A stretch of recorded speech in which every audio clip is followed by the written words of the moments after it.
There has to be a way to stop saying and in your presentations. I want to share with you some new tips that can help change the game if this is a challenge that you face. You see, from a nonverbal perspective, when we say and what we're communicating to our listener is that we're either unsure or evasive regarding the subject at hand. So in other words, we don't know what it is that we're talking about, or we'd simply rather be talking about something else. Now, maybe that describes the way that you feel when it comes time to give a presentation, a speech, or a pitch. But the fact of the matter is, there is a way for you to eliminate unnecessary words and pauses like and make your message more powerful, more compelling, and more clear. As the preacher once said, sin boldly if you want to find the path to God.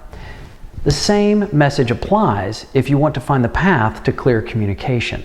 An exercise that you can try is to inject as many ums and uhs into your speaking as you possibly can.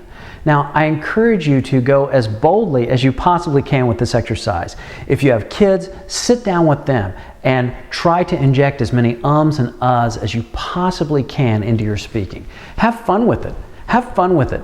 And understand how and simply don't serve you. Then, when it's time for you to really communicate, create a gesture that reminds you not to say the word or As you're speaking and you find yourself coming to a place where you're unsure, or you want to avoid the subject, or for whatever reason you feel an coming on, put a gesture in there.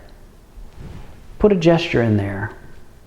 Something that reminds you, simply and easily, to avoid saying a word that doesn't serve you. Now, it may feel like I'm coaching from third base here, but I'm trying to show you in the shot some gestures that you can use. The other thing is you can go to your sleeve, you can tug on your sleeve.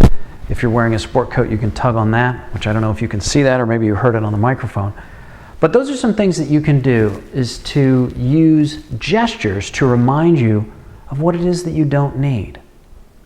Finally, one thing that you can do to really help accelerate your communication and get very clear about your message is to understand the way that our minds work. The way that our minds work specifically related to communication.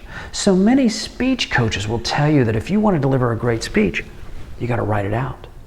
That the great speech is in the words, that the words make the story, and you have to create those words, memorize those words, and deliver those words. Well, that strategy just doesn't work.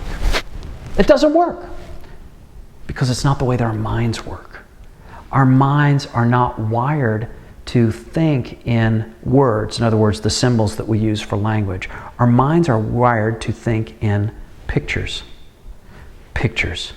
If you have a clear picture in your mind's eye of what it is that you want to talk about, you simply describe that picture to your listener. Now, that picture can be where you'd like to go for dinner Thursday night. That picture can be your strategy for improving the inventory turns in the European warehouse. You see, if you can plug in a picture, you can describe it as if you're watching a movie and explaining what it is that you're seeing to the person that you're talking to. So create that movie in your mind. And here's a simple exercise that you can do to prove that you understand this concept.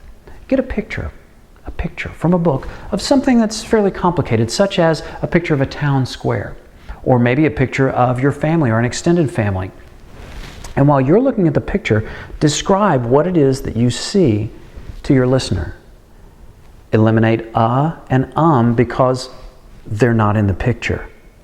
Explain only what is in the picture, and get very clear on what it is that you're seeing so that you can help others to see the same. At its root level, interpersonal communication is about our vision explained and expressed to others. Words are simply the tools that we use to convey that. We write out our ideas. But when it comes time to speak interpersonally, we picture our ideas and we give that picture to someone else. If that picture is powerful, if it's compelling, and if it's clear, someone else says, "Tell me more."